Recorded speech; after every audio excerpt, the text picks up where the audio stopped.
Big TV భక్తి సమాచారం WhatsApp ఛానల్లో జాయిన్ అవ్వండి. అన్ని విశేషాలు ఎప్పటికప్పుడు తెలుసుకోండి. బిగ్ టీవీ ప్రేక్షకులందరికీ నమస్కారం.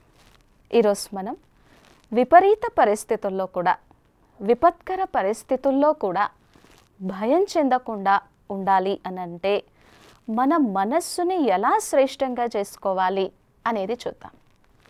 అభయత్వం ప్రసాదించాలి అన్నా, నిర్భయత్వాన్ని ప్రసాదించాలి అన్నా అది ఆ అపారమైనటువంటి శక్తి భగవంతునికే ఉంటుంది. మరి భగవంతుడు ఎలా అభయాన్ని ఇస్తున్నాడు అనేది ఇప్పుడు మనం చూద్దాం.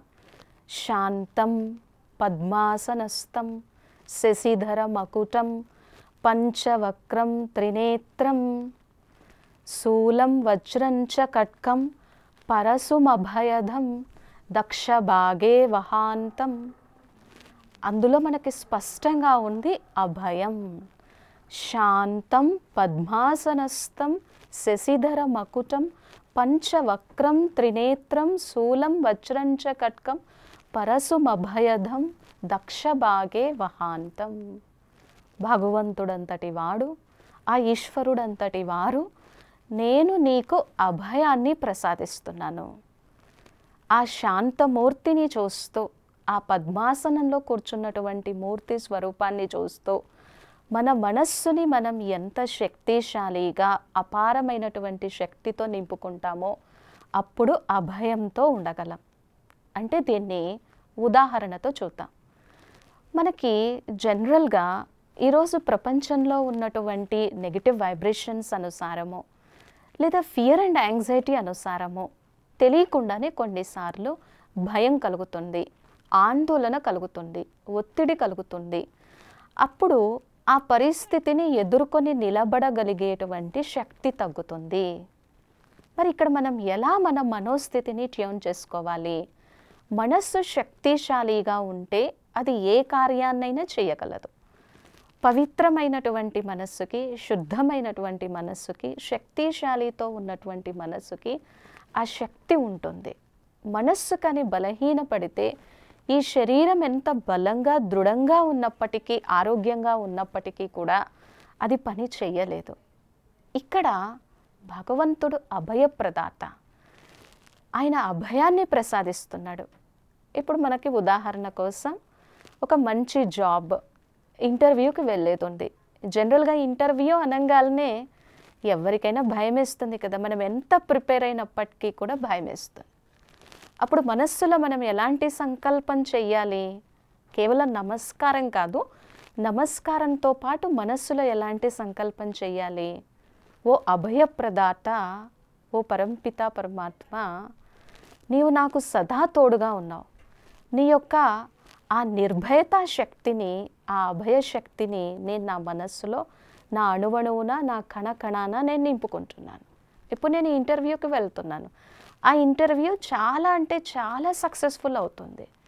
ఎందుకంటే అది నా కారణంగా కాదు, నువ్వు నాకు తోడుండి అటువంటి అభయాన్ని ప్రసాదిస్తున్నావు కాబట్టి. ఇలా మనం ఆలోచించామనుకోండి, ధైర్యంగా నిలబడగలం. నాకెవరు తోడున్నారు? నన్ను ఎవరు అర్థం చేసుకుంటారండి? ఈ రోజుల్లో ఎవరి సమస్యలు వాళ్ళకున్నాయి, ఎవరి పరిస్థితులు వాళ్ళకున్నాయి. నేనే అన్నింటినీ ఫేస్ చేయాలి.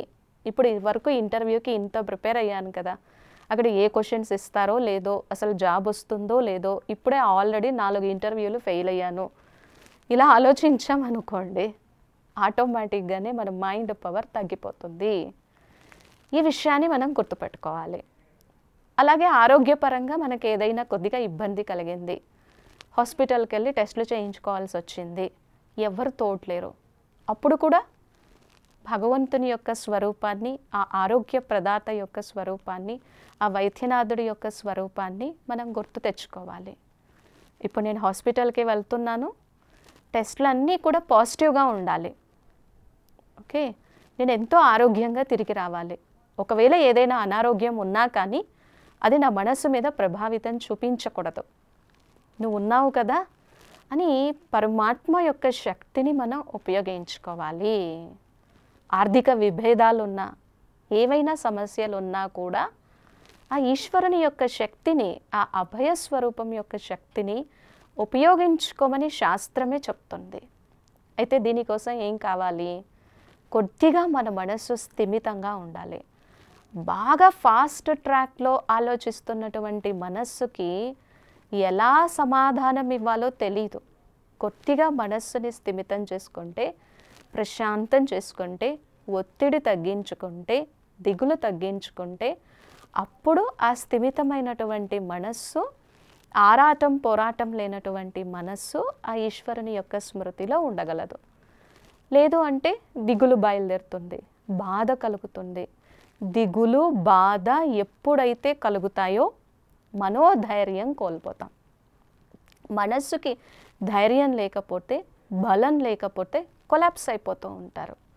మనం ఎంతమంది జీవితాలలో చూస్తూ ఉన్నామో, ఏదైనా అనుకోని వార్త విన్నప్పుడు, బిజినెస్లో చాలా నష్టం వచ్చింది, దగ్గర ఆత్మీయులకు ఎవరికైనా ఏదైనా జరిగింది, రోజు రోజుకి అప్పు పెరిగిపోతూ ఉంది, దాన్ని తీర్చలేనటువంటి పరిస్థితి వచ్చింది, వాటి గురించే లోపల ఆలోచిస్తూ ఎమోషనల్గా కొలాప్స్ అయిపోయి కోమాలోకి వెళ్ళేటువంటి వాళ్ళని కూడా ఎంతోమందిని మన నిజ జీవితంలో చూస్తూ ఉన్నాం కదా.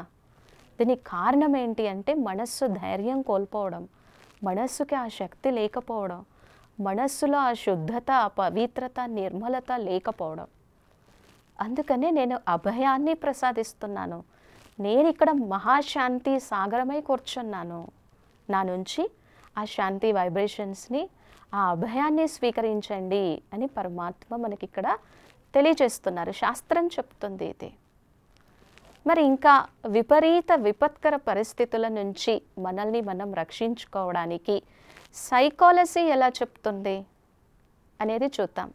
ఇక్కడ యదా ధ్యాయసే మనస తద్భవతి. మన మనస్సు దేని మీద దృష్టి పెడుతుందో, యదా మనసే ధ్యాయసి తద్భవతి. మన మనస్సు దేని మీద దృష్టి పెడుతుందో అదే అవుతుంది. నాకు ఈ సమస్య ఉంది, నాకు అనారోగ్య సమస్య ఉంది, నాకు ఏది మంచిగా రావట్లేదు, నాకు అన్నీ నష్టాలే, ఇంట్లో ఎవ్వరూ నన్ను అర్థం చేసుకోవట్లేదు, నాకు మనశ్శాంతి లేదు, ఇలాగే సమస్య కోసమే ఆలోచిస్తూ ఉంటే దాని శక్తి పెరిగిపోతుంది, పరిణామం పెరిగిపోతుంది, దాని ఇంటెన్సిటీ పెరిగిపోతూ ఉంది. సో సైకాలజీ ఏం చెప్తుంది? Don't focus on the problem, don't focus on the issue, your focus should be on solutions. మీ స్వరూపము దేని మీద ఉండాలి? మీ దృష్టి, మీ భావము దేని మీద ఉండాలి? సమస్య కాదు, సమాధానం పైన ఉండాలి. ఇది విన్నప్పుడు జనరల్గా ఎలా అనిపిస్తుంది? చెప్పేవాళ్ళు చాలామంది సలహాలు ఇలాగే ఇస్తూ ఉంటారు, ఉచిత సలహాలు ఇచ్చేవాళ్ళు చాలామంది. నిజంగా ఆ సమస్యల చక్రవ్యూహంలో, ఆ సమస్యల పద్మ వ్యూహంలో, ఆ సమస్యల ఒడిదుడుకుల మధ్య ఉన్నప్పుడు ఇవి గుర్తుకు రావు. ఆటోమేటిక్గానే టెన్షన్ వస్తుంది, మనసు అప్సెట్ అవుతుంది. ఎందుకంటే ఎన్నో సంవత్సరాల నుంచి కూడా మన మైండ్కి అది కండిషన్ అయిపోయింది. మనం చిన్నప్పుడు మ్యాథ్స్ చదువుతాం, ఫిజిక్స్ చదువుతాం, కెమిస్ట్రీ చదువుతాం, అన్నీ చదువుతాము. కానీ మన మనస్సుని ఏ విధంగా శ్రేష్టంగా చేసుకోవాలి అనేది ఎవ్వరు నేర్పించరు. అదొక్క పరమాత్మునికే సాధ్యం అన్నమాట. మైండ్ కండిషనింగ్ అయిపోయింది, అక్కడ మైండ్కి హ్యాబిట్ అయిపోయింది అది. సో ఏదైతే హ్యాబిట్ అయిపోయిందో అదే జరుగుతుంది కదా. ఇప్పుడు మనము ఈ హ్యాబిట్ని బ్రేక్ చేయాలి అని అంటే కొద్దిగా అయినా మన మీద మనము దృష్టి పెట్టాలి కదా. కాబట్టి మన ఫోకస్ అనేది ప్రాబ్లమ్స్ కాదు, సొల్యూషన్ కోసం థింక్ చేస్తూ ఉన్నాం అనుకోండి, మన మనోస్థితి మారుతుంది, మన నిర్ణయ శక్తి పెరుగుతుంది, ఎలా ముందుకు వెళ్ళాలో ఆలోచిస్తాము, మనలో పాజిటివ్ ఫీలింగ్స్ స్టార్ట్ అవుతాయి, నేను ధైర్యంగా ముందుకు వెళ్ళగలను అనేటువంటి మన ఆలోచన ధోరణి కూడా మారుతుంది.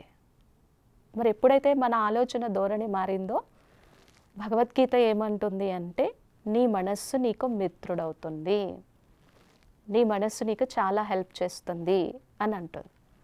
ఇక్కడ మనం చాలామందిని చూస్తూ ఉంటాము, చూడ్డానికి శారీరకంగా చాలా బలహీనంగా ఉన్నట్టు ఉంటారు, కానీ ఎన్ని కార్యాలు చేస్తారు, ఎంత సేవ చేస్తారు, ఎంత కష్టపడతారు. వాళ్ళ దగ్గర ఉన్నదేంటి? ఆ మనోబలం, ఆ శ్రేష్ఠ బలం, ఆ సంకల్ప బలం, ఒక్కసారి ఒకటి అనుకున్నారు అంటే దానికి కమిట్మెంట్ అయిపోయి ఆ డెడికేషన్తో ఆ డివోషన్తో ముందుకు వెళ్ళిపోతూ ఉంటారు. వాళ్ళు రియలైజ్ అయ్యారు ఆ సంకల్ప బలం కోసం కదా. ఎందుకంటే మన సంకల్పాలతోనే మన చుట్టూ ఉన్నటువంటి వాతావరణం తయారవుతుంది. అలా మన చుట్టూ వాతావరణం తయారవుతుంది. మరి ఎటువంటి విపత్కర పరిస్థితుల్లో అయినా సరే మనము దాన్ని ఎదుర్కొని నిలబడాలి అని అంటే మన మైండ్ని ఈ విధంగా ట్యూన్ చేసుకోవాల్సిందే. అప్పటి వరకు ఉన్నటువంటి ఆ నెగిటివ్ హ్యాబిట్ని బ్రేక్ చేయాల్సిందే. మరి దీనికి ఏం కావాలి? కొద్దిగా ప్రయత్నం కావాలి. మనం చిన్నప్పుడు కూడా వింటూ ఉంటాం కదా, ఉద్యోగం పురుష లక్షణం. ఇక్కడ ఉద్యోగము అంటే నాట్ డూయింగ్ జాబ్ చేయటం కాదు, ప్రయత్నం చేయటం, అభ్యాసం చేయటం, సాధన చేయటం.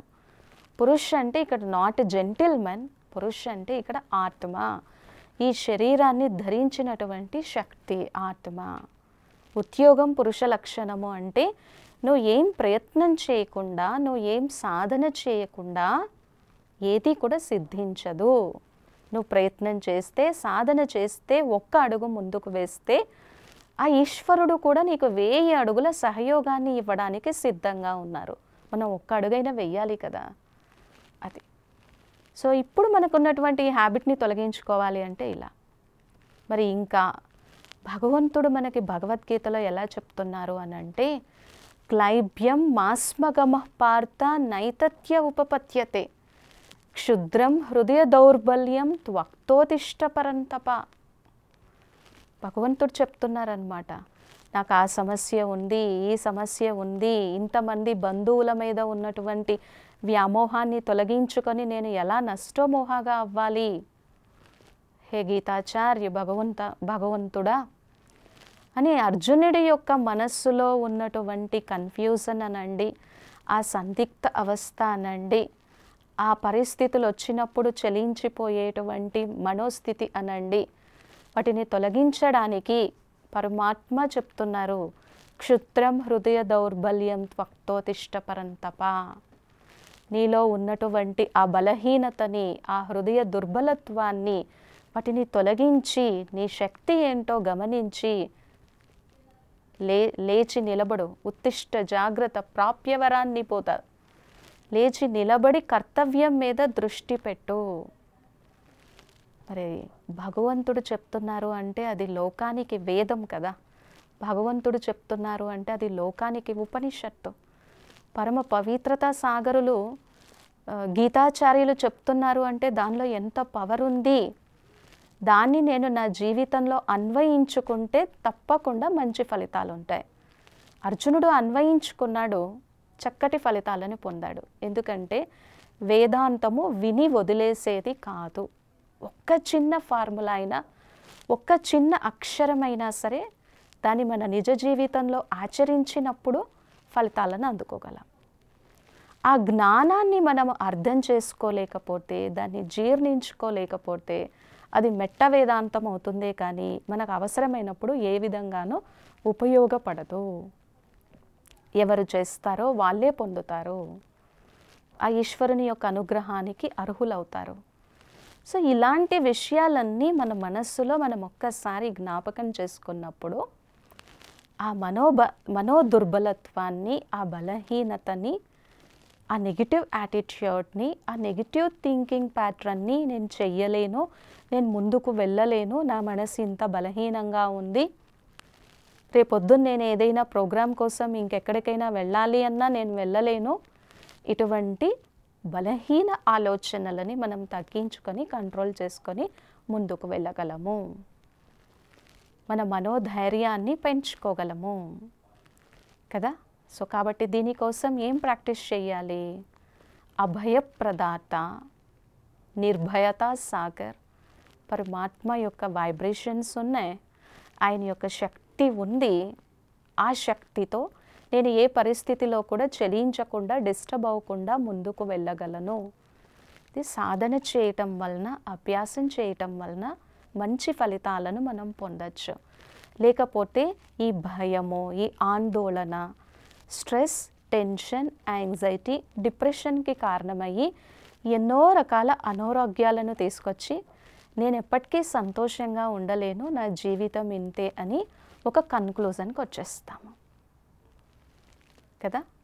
కాబట్టి ఇప్పుడు మన మైండ్ని మనం ఇలా ట్యూన్ చేసుకుంటే చలించకుండా అచల్ అడోల్గా మనం నిలబడడానికి చాలా అవకాశం ఉంటుంది.